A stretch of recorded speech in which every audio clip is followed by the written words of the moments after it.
Heart of the ocean. भाग 19। श्लोक आकांक्षा को लेकर मॉल के एक रेस्टोरेंट में आ गया। मेन्यू कार्ड आकांक्षा के हाथ में देते हुए श्लोक ने कहा, जो खाना है ऑर्डर कर लो। आकांक्षा ने चमकती हुई आंखों से कभी मेनू कार्ड को देखा तो कभी श्लोक को। उसने पूछा, क्या मैं कुछ भी ऑर्डर कर सकती हूं? श्लोक ने बस हां में गर्दन हिला दी। फिर क्या था? आकांक्षा ने अपनी लिस्ट सुनानी शुरू की। लिस्ट खत्म होते होते श्लोक का मुंह हैरानी से खुला रह गया। उसने सोचा, ये लड़की इतना खाती है, इसने तो लगभग पूरा मेनू ही ऑन ऑर्डर कर दिया है। जब वेटर चला गया तो श्लोक ने पूछा, तुम यह सब खा लोगी? आकांक्षा ने उसे घूरते हुए कहा, आप घर में तो कुछ खाने देते नहीं हैं, वही दूध और फल। अब यहां तो कम से कम खाने दीजिए। श्लोक ने आगे कुछ कहना बेहतर नहीं समझा और अपने फोन में ईमेल चेक करने लगा। थोड़ी देर बाद टेबल खाने से भर गई। आकांक्षा से जैसे सब्र ही नहीं हो रहा था, उसने एक एक करके सब कुछ खाना शुरू कर दिया।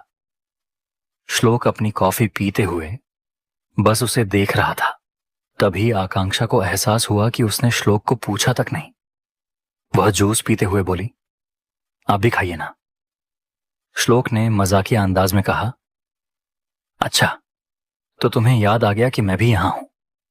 आकांक्षा ने एक झेंपटी हुई मुस्कान, ऑकवर्ड स्माइल के साथ कहा, डॉक्टर साहब कैसी बातें कर रहे हैं?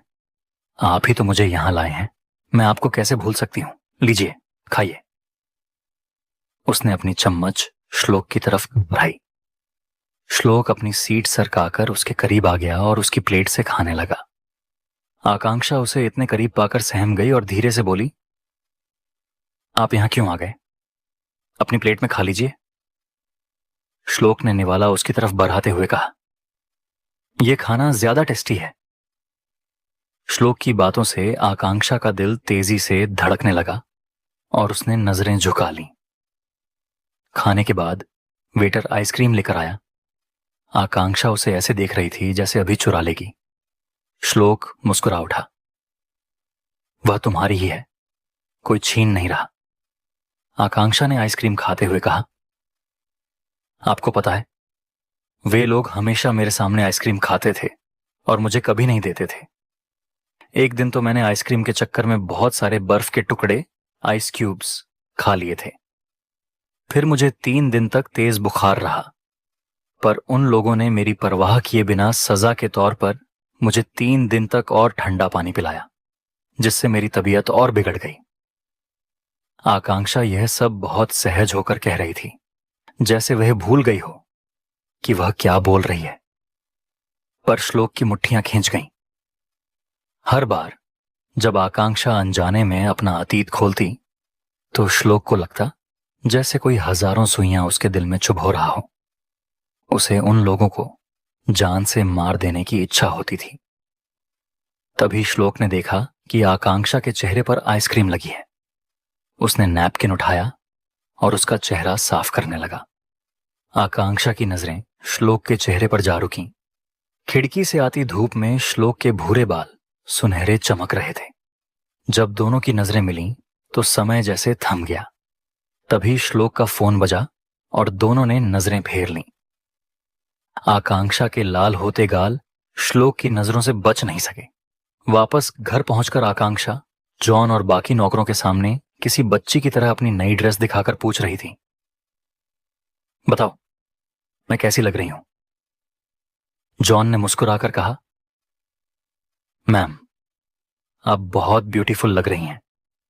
आकांक्षा ने चहकते हुए कहा, यह बात डॉक्टर साहब को कौन समझाए?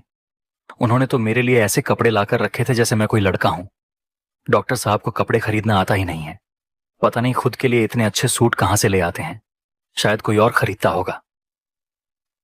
तभी उसने देखा कि जॉन की नजरें उसके पीछे किसी पर टिकी हैं। आकांक्षा समझ गई कि पीछे श्लोक खड्डाधा है। वह रोनी सूरत बनाकर बुदबुदाई, क्या उन्होंने सब सुन लिया?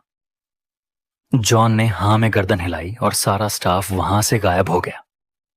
आकांक्षा ने मन ही मन सोचा, सब कितने बुरे हैं। इस इंजेक्शन वाले डॉक्टर के पास मुझे अकेला छोड़ गए। उसने दबे पांव भागने की कोशिश की, तभी पीछे से एक भारी आवाज आई। तो मुझे कपड़े खरीदना नहीं आता।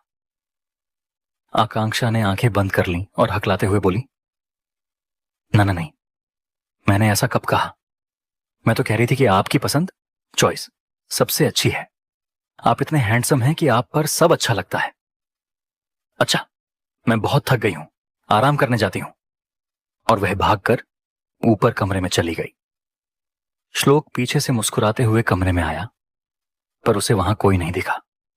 उसने सोचा, यह कहां छिप गई। तभी बगल वाले कमरे ड्रेसिंग रूम से कुछ आवाजें आईं। तो कहां गई आकांक्षा। अतीत के कौन से पन्ने उनकी जिंदगी में तूफान लाने वाले हैं। क्या भारत में कोई इनका बुरा इंतजार कर रहा है। जानने के लिए सुनते रहिए हार्ट ऑफ द ओशन।